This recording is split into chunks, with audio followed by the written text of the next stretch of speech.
Bismillahirrohmanirrohim. Muhtaram azizlar, Alloh taolo hammalarimizni muborak Ramazon oyida qilayotgan ibodatlarimizni qabul aylasin. Allohga shukr azizlar. Ramazon oyi juda ham chiroyli o'tyapti. Ilohim oxirigacha mana shunday farah bilan o'tishlikni nasib qilsin. Xatmlar, tarovihlar bo'lyapti. Xonadonlarimizda duolar, tasbihlar davom etyapti. Barchalarimizni bir-birlarimizni haqqimizga qilayotgan duolarimizni Alloh mustajob qilsin. Yurtimizni tinch, barakotli aylasin. Siz azizlar bilan Ramazon oyi bu oilalarni mustahkam qilishlikka imkoniyat ekanligi haqida gapirib, oilani muqaddasligi to'g'risidagi turkum suhbatlarni boshlab, avvalgi suhbatda ona haqida suhbatlashdik. Shu o'rinda bitta uzr aytib qo'ymoqchiman. Onalargaki, muhtarama onaxonlar, sizlar haqingizda juda ham qisqa gapirdik. Sizdek tabarruk onalarni vasf qilishlikka juda ham ozda. Biz qisqagina gapirganimizdan muhtarama onalardan uzr so'rayman. Vaqtimizni e'tiboridan hozir odamlar uzun so'zlarni ham eshitmay qo'ydi. Ko'p yozilgan narsalarni ham o'qimay qo'ydik. Bu bizning kamchiligimiz azizlar. Bugun esa sizlar bilan oilani suyanchig'i bo'lgan, oilani ustuni bo'lgan, ham moddiy, ham ruhiy, ham ma'naviy tarbiyachisi bo'lgan ota haqida gaplashamiz. Ota azizlar juda ham ulug' zot. Ota haqida juda ham ko'p yozilmaydi. Asosan ko'proq she'rlar, baytlar, asarlar onalarga bag'ishlanadi. Faqat onani mana shu zaifa bo'lganligi, bolani dunyoga keltirishda bir o'limni bo'yniga olib dunyoga keltirgani, uni katta qilishdagi mashaqqatlari, tundagi bedorliklari va barchasini hisobga olib onani muqaddam qo'ydilar payg'ambarimiz alayhisalom. Lekin ota ham juda ulug' zot. O'zimcha bir o'ylanib qoldim. Ota haqida ham bir xos bir gaplar bormikin dinimizda, shariatimizda deb o'ylandim azizlar. Ehtimol buni yoshlikda bunchalik darajada ahamiyat bermagan bo'lishimiz mumkin, lekin o'zingiz katta bo'lib, ota bo'lib, bobo bo'lganingizda, o'zingizni otangizni sog'inganingizda, marhum otamni sog'indim deganda, ota qadri haqida inson o'ylana boshlar ekanda. Mana shu sabab men kutubxonamni bir qancha kitoblarni qarab chiqdim. Ota haqidagi yaxshi narsalar izlashlikka harakat qildim. Bugun sizlar bilan suhbatlashmoqlik uchun ham va bundan avval ham men mana shuni ko'p harakat qilgan edim. Bilasizmi, ota haqida juda ham bir ajib hadis topdim. Bu Imom Termiziyning Sunan asarida 1900-hadisni ko'rdim.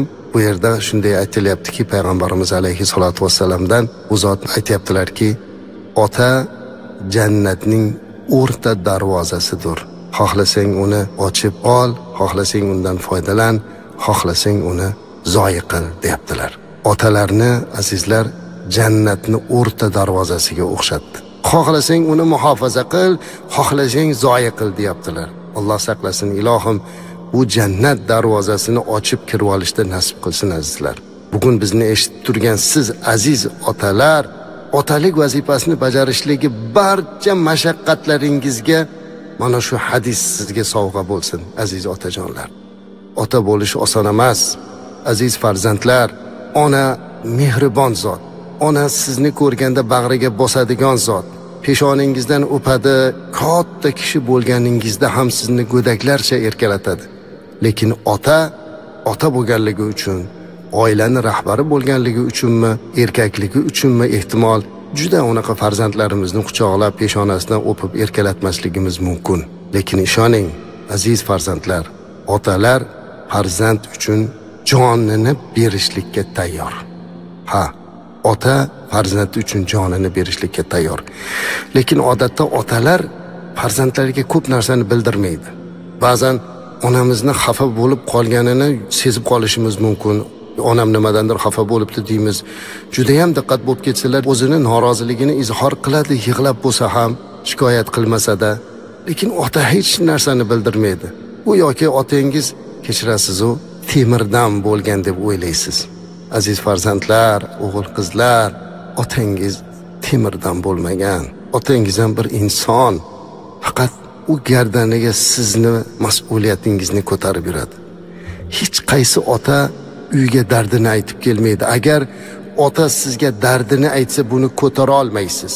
ota ertalab chiqib ketayotganda bolam chaqamni rizqini topaman deb chiqib ketib, oilasini himoyasi, oilasini sha'ni, farzandlari uchun o'zini umrini fido qilarkan, bu yo'ldagi mashaqqatini, bu yo'ldagi mushkulini hech qachon kelib farzandga aytmaydi.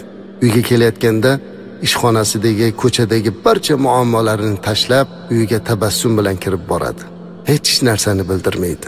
Ota mana shunday zot ekan. Masjidda ishlayotganimda bir mo'ysafid ota gapirib qoldilar. Urush vaqti otam yarador bo'lib, oyog'idan ayrilib keldilar. Bir necha jonimiz uyda, yegulik hech narsa yo'q. Onam nima bo'lsa shuni pishirib beradilar. Ocharchilik juda ham kuchaygan, urush mahal. Otam bir oyoqlari yo'q bo'lsa-da, hassalarini olib, ertalabda bizni boqqani chiqib ketadilar. Poyezd vokzallariga borib yuk tushiradimi, nima qilsa qiladilar, topib keladilar bir yegulik. Onam juda bezotalar deydi. Biz 4-5 ta aka-ukamiz deydilar. Bir kuni uyimizda hech narsa qolmabdi deydi. Otam ko'chaga chiqib ketganlar tirikchilikka. Onam deydi, bizni oldimizga kirib, joylarimizni to'shab yotqizdi-da, bolalarim uxlaylar. Mabodo otangiz kelib, bolalar qorningiz to'qmi desa, ha to'q deb javob beringlar deb bizga tayinladi. Och demanglar. Otangiz hozir topib keladimi yoki yo'qmi bilmaymiz. Diqqat bo'lib qolmasinlar deb aytdi deydi onasi. Biz aka-ukalar qornimiz och bo'lishiga qaramasdan o'ranib yotibmiz. Sovuq kun deydi. Otam hassalarini ushlab, cho'loq oyoqlariga qilingan yasama yog'och oyoqlarini g'irchillatib kirib keldi deydi. Gapirmasdan uzoq o'tirdilar deydi-da, onamga qarab, bolalar uxlashdimi dedi. Ha, uxlab qoldi dedi onam. Qorni to'qmi dedi. Ha, to'q. Shunda man dedi, o'yg'oqman dedi. Hikoya qilayotgan otaxon menga qarab, qorning to'qmi bolam dedi. Ha, to'q dada deb javob berdim deydi. Nima yeding dedi otam deydi. Men hech narsa deb javob berdim deydi. Shunda otamni yig'lab yuborganini ko'rdim deydi. Qornim to'q-u, hech narsa yemasdan to'q degan bolasini eshitgan ota yig'lab yubordi-da, o'rnidan turib ko'chaga chiqib ketdi. Bilmayman deydi, qancha yurdi, bir uxlab tursak, uyimizdan shirin nonni hidi kelayotganda uyg'ondik deydi. Tursak, zog'ora non olib kelgan ekan otam deydi o'sha odam. Keyin yoshim katta bo'ldi, boy bo'ldim, badavlat bo'ldim, hozir bobo bo'ldim, qancha nabiralarim bor, uy hovlilarim bor, qancha imkoniyatlarim bor. Lekin men deydi, dunyoda hamma lazzatli taomini o'sha otam topib kelgan zog'ora nonga almashtirmayman deydi. Ha azizlar, ota shunday zot. Ota sizga bildirmaydi. Lekin otangizni siz g'animat biling. Bejizga payg'ambarimiz alayhisalom aytmagan ekanlarda azizlar. Yana Termiziyda kelgan hadisni aytay sizlarga. Ridollohi fi ridol valid va saxatullohi fi saxatul valid degan ekanlar. Ya'ni Allohning roziligi otaning roziligidadir. Allohning g'azabi otaning g'azabidadir. Otangizni g'azablantirmang. Otangizni hurmatini joyiga qo'ying. Ularni g'animat biling. Siz uchun hamma narsaga tayyor bo'lgan bu otangizni keksayganda mehringizga zor qilib qo'ymang. Payg'ambarimiz alayhisolatu vasallam aytadilarki: "Thalathu da'watin mustajabatun la shakka fihinna da'watul walid va da'watul musafir va da'watul mazlum" dedilar. 3 ta duo borki, ular shubhasiz qabul bo'ladi. Bu ota-onani farzandiga qilgan duosi, musofirni duosi, mazlumni duosi. Shuning uchun otangizni, onangizni albatta duolari siz uchun juda ham e'tiborli. Hatto ular o'tib ketgandan keyin ham ularning nomidan yaxshiliklarni qilishda davom etish kerak. Ammo olamdan o'tmasdan turib g'animat bilishlikni avvalga qo'yish kerak. O'tib ketgandan keyin ular uchun butun xalqni chaqirib osh berishingizni, non berishingizni, ehson qilishingizni hech qizig'i yo'q. Azizlar, undan ko'ra tiriklik mahalda 2 ta non ko'tarib oldilariga kelib duolarni olishligingiz hamma narsadan yaxshiroq. Shuning uchun bugun biz otalar haqida gaplashar ekanmiz. Ota o'ta ulug' zot ekanligini e'tiboridan siz aziz farzandlar barchalaringiz otani hurmatini joyiga qo'yishingizni so'rab qolaman. Otangiz agar hayot bo'lsa, ularni ko'nglini olishga harakat qiling.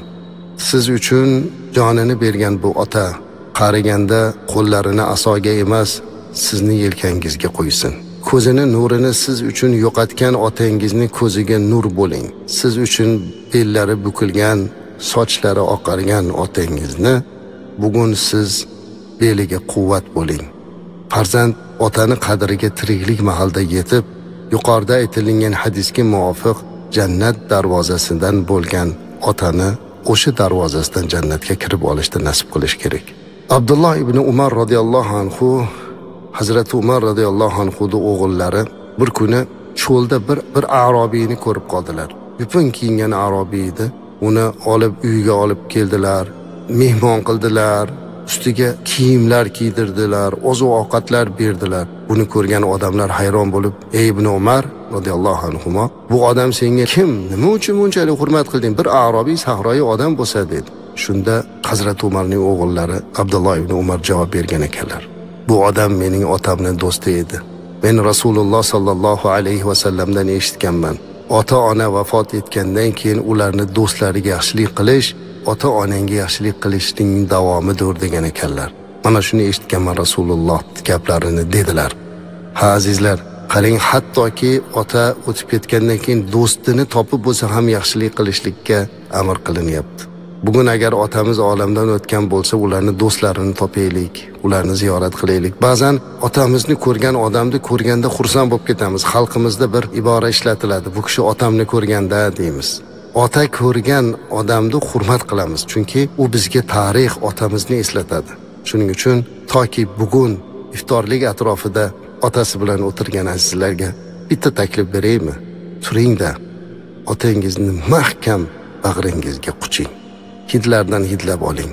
Qo'llarini o'ping-da ko'zingizga surting. Bu ota sizni jannatingizni darvozasi. Ularni hurmat qiling. Alloh bugun iftorlik atrofida o'tirgan barcha otalarimizni salomat qilsin, umrlarini uzoq qilsin va albatta o'tib ketgan otalarimizni bugun duolarimiz bilan ruhlarini shod, yotgan joylarini ravzu rayhon, jannati naimlarga aylantirsin. Assalomu alaykum va rahmatulloh.